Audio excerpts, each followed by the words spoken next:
This video was sponsored by Nvidia GeForce Now.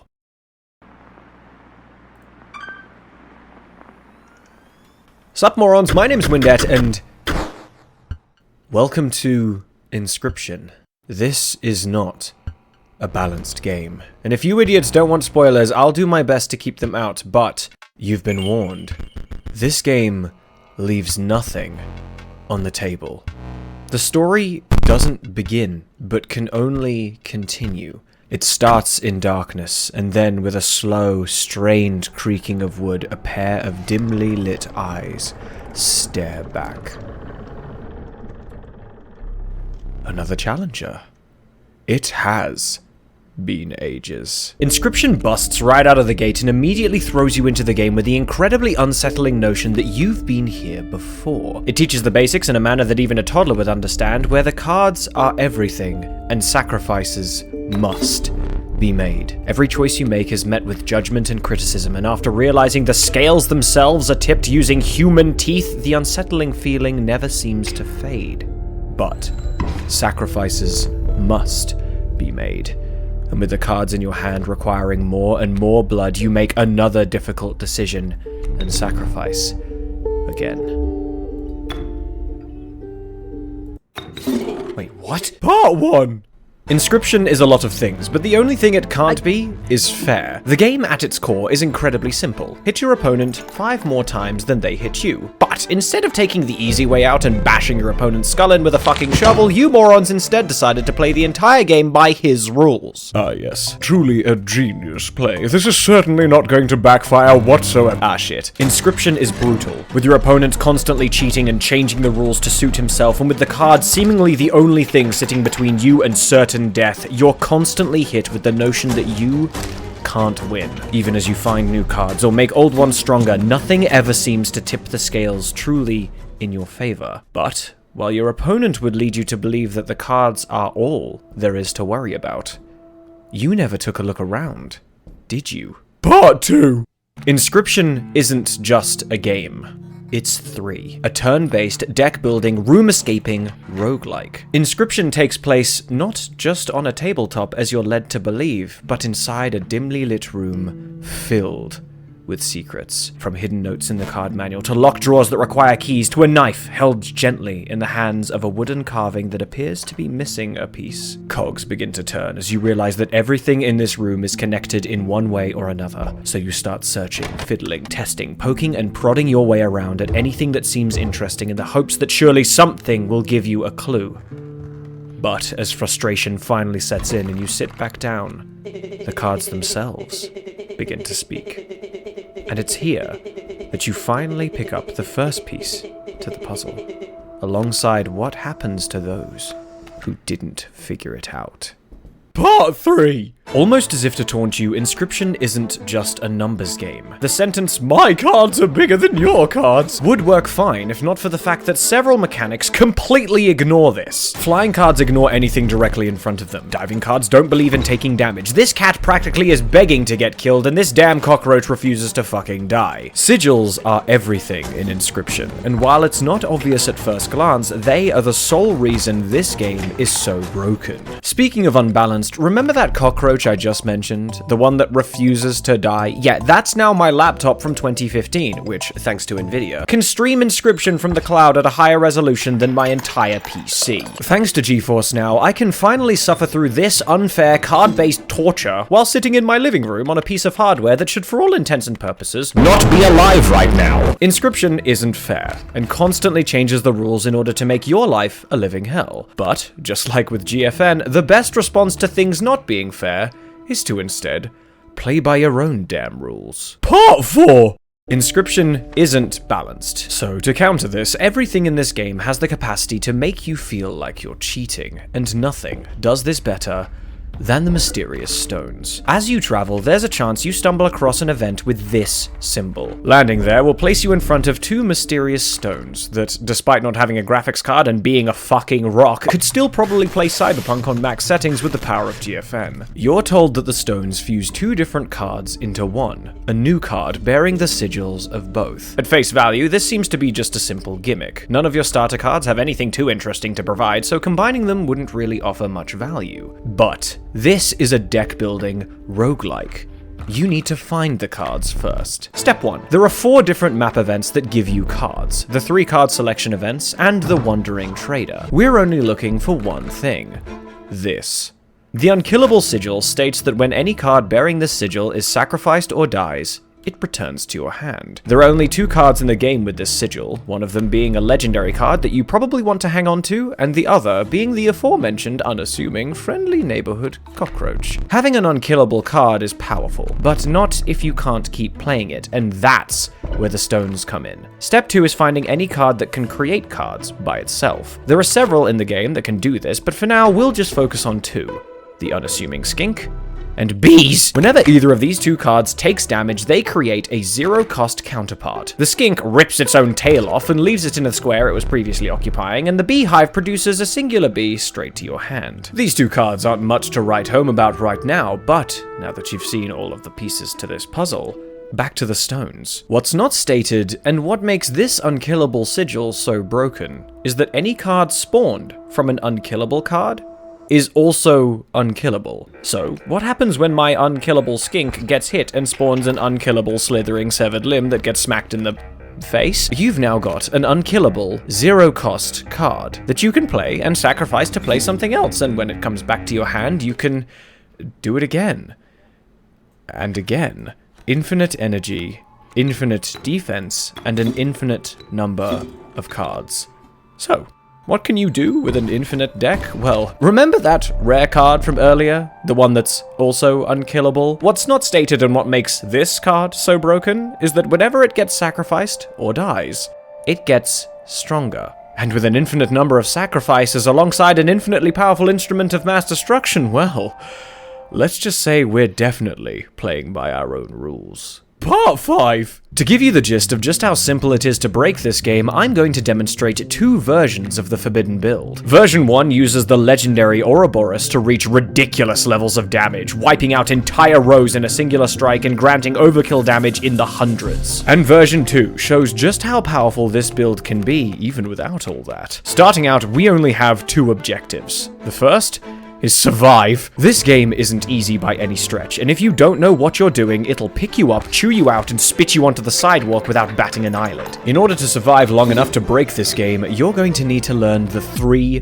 golden commandments. Number 1. Use your trinkets. Every time you reach this event, you will completely fill your trinket slots. If using a trinket will either end a fight now or save a bad turn, use it. You won't get a second chance. Remember, this game is unfair. You need to abuse everything you've got just to stay alive. Commandment 2. Read the damn map. All the information you need to stay alive has been laid down literally right in front of you. You know exactly how many fights you have to take before you can refill your trinkets, where all the card selection events are, even how many fusions you can make before you need to take on the boss. All this knowledge sits right before you, and all you have to do is look down. Finally, Commandment 3. Squirrels are completely broken. There are many ways to survive an Inscryption, yet one of the most underrated mechanics that this game refuses to teach you is that squirrels are built different. No matter how much damage your opponent is dealing, it becomes meaningless if it can't reach you. And that's what squirrels are for. These little suckers are the perfect blocking and stalling card. You can guarantee you'll pick one up, they're free to play, and they can block any amount of damage that isn't flying. Though even that can be solved with a simple totem. Inscryption isn't a game about dealing 5 damage in one turn. It's about being ahead by 5, which you can do 1 damage at a time. If both you and your opponent are dealing equal damage back and forth in a perfect stalemate, just pick up a squirrel and block one of his cards. Do not underestimate the nut. Alright, those are the fundamentals. You've learned how to survive. Now on to your second objective. Card rewards are great, but nothing is better for finding the cards you need than the Trapper and Trader. The Trapper sells pelts that you can buy with human teeth. And the best way to get those teeth is through the use of overkill damage. Surviving a combat happens when you tip the scales all the way down on your opponent's side, but you have the option to go even further. Overkill damage is the result of dealing more damage than necessary to pummel your opponent into the fucking ground, and Inscryption rewards you for it. Bonus damage is stored as teeth for later use and can be traded with the trapper in exchange for pelts. Buying one rabbit pelt is almost always enough to get exactly what you need from the trapper, as you already get one for free just for showing up and only need 2 regular cards to go infinite. Any spare teeth go towards getting a golden pelt, which can also be traded in, this time for a rare card. All that's left is to get the cards you need in order to go infinite, and before I spoil anything, this is your chance to enjoy working everything out by yourself. Half of this game is enjoying the puzzles, and I don't want to ruin that for you. Skip to this timestamp to avoid spoiling it. Okay, here goes nothing. So you already have the bee and the cockroach in the starting card pool, but to get the skink, because you don't actually have it yet, you first have to find the code to open the safe, grab the key to open the drawer, figure out how all this shit works, unlock the drawer, grab the skink, and technically that's all you need to win. But if you want to make things a little easier, because this game is already completely broken, then there's also the squirrel wood carving hidden in the 4th drawer down. Free tooth lodged in the mouth of this skull. Putting out the candles will give you a free smoke card that you can use at the start of each boss fight, and if you don't want to pad out your deck with pointless cards, then don't grab anything from the other bonus drawers, because most of them are completely useless, and then return to your seat. Okay, now onto the build. Here's a cautionary tale for those who think you can't have too much of a good thing. We begin in complete normalcy. A simple tutorial here, a starting fire there, a box in the corner that won't shut the fuck up! Honestly, it's a completely typical start. Is that a cockroach on the first card choice? Oh boy, this gonna be good. The second fight goes smoothly, ending in 4 overkill damage. And would you please shut the fuck up? Where was I? And that's a goat, ladies and gentlemen. Did somebody say free? So we go straight to the stones, make an unkillable goat, and that's a lie. That would be stupid. We have nothing to play the goat with, idiot. What good is 3 blood if we have no cards to make use of it? Anyways, we enter a totem fight, and things go poorly, leaving us with only 2 HP to spare before getting the chance to make a comeback. We head to the right and get another card reward, and pick up a second wolf, finishing up another fight and picking up an adder because fuck you, I like the goofy little noodle. Slap the insta-kill sigil on the fucking frog because I hate having to deal with the birds, and it's already time for the first boss, who just gets both his teeth kicked in. But once you finish a boss fight, you get a rare card. And here is where the game rolled out the red carpet. It's at this point that I'm kinda regretting not fusing the goat with the cockroach. But oh hey, would you look at that? Don't mind if I do. If you still somehow didn't think the unkillable sigil was broken, perhaps this might change your mind, and now you get to see what happens when you give someone with too much free time the ability to make a card deal 69 damage. In 1 turn. You put your goat down first, then your boss next, then you go down next, then the Ouroboros again, and then you go down again, and then is this fair? No. After figuring out the most effective way to become a human macro and pressing the same button combination like 130 times, we finally have what any self-respecting gentleman wants after a hard day's work. Nice. With the left side of the screen filled with what could clinically be described as too many bones, and after dealing approximately 64 damage worth of overkill, let's see exactly what kind of mischief we can get up to.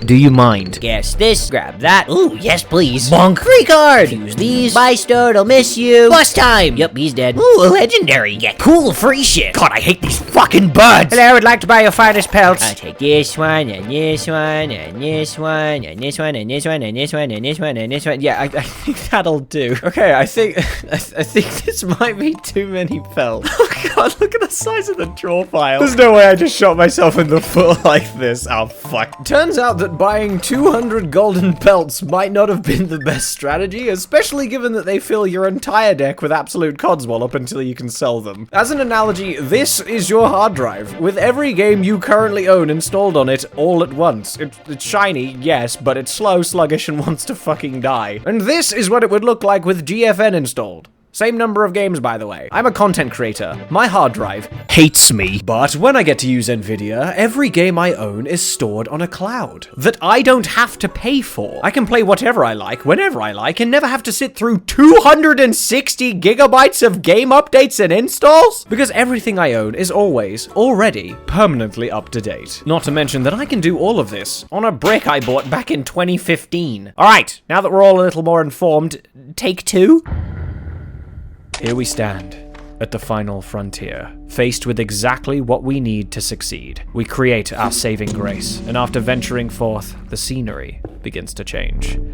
We're once again in spoiler territory, so I'm giving you the option to avoid seeing anything you'd rather experience firsthand. This game takes a serious turn here, and it's the perfect spectacle for surviving so long. If you haven't already, get the game now. Use GFN if you don't want to deal with downloading it or waiting for installs. Heck, you can even play it on your damn TV right now if you want. Point is, I wouldn't recommend anything if it wasn't genuinely worth your time. You don't need to spend $3,000 on a supercomputer when you can play anything you want for an entire month at less than $10. And if you're not sure and just want to try it out first, you can have it all for 24 hours for less than half that. There's a pop-up in the top right and a link in the description for you guys to check it out.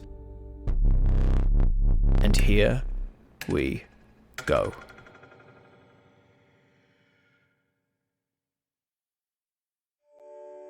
A dim light radiates from a doorway ahead. Between branches and leaves, the moon hovers closely above. 5 paces forward, we stand before an ominous cave entrance and are presented with a trial.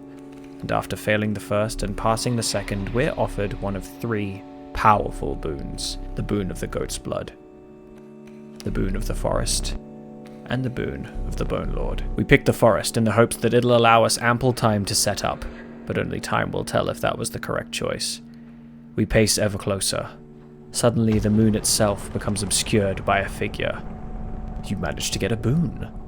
This may be a fair competition. 5 steps remaining. 5, 4, 3, 2, 1.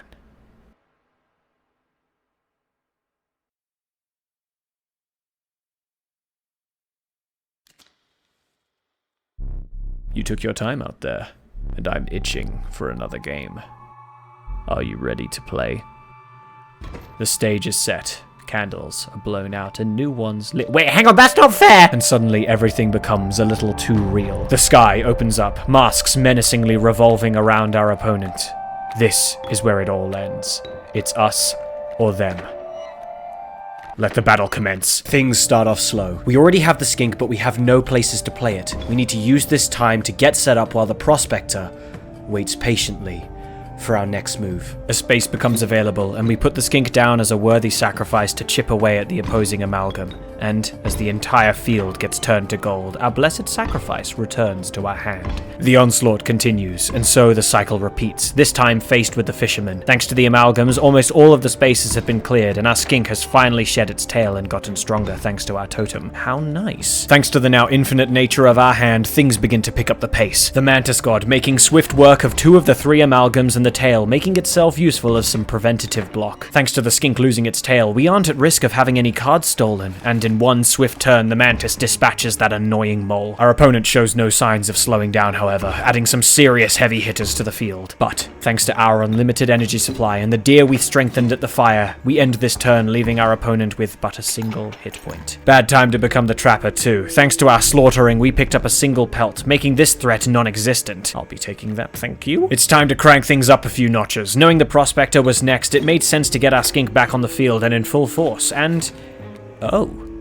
Now that's interesting. Seems our little friend here gets to keep evolving. Every time he's sacrificed, the evolve sigil returns to the card, and he can be played again. That's another infinite, ladies and gentlemen. With our side of the field once again turning to solid gold, we're forced to play the waiting game till one of the spaces frees up. There's nothing to fear, however, as in one fell swoop, our opponent both gives us real estate and removes one of his few saving graces. Our skink keeps getting stronger, so I decide to put him to good use in clearing the stage. The choice pays off, as the very next turn we get to trade in our newly acquired pelts. Be a shame if I were to just yoink these cards from you. Phase 1 complete.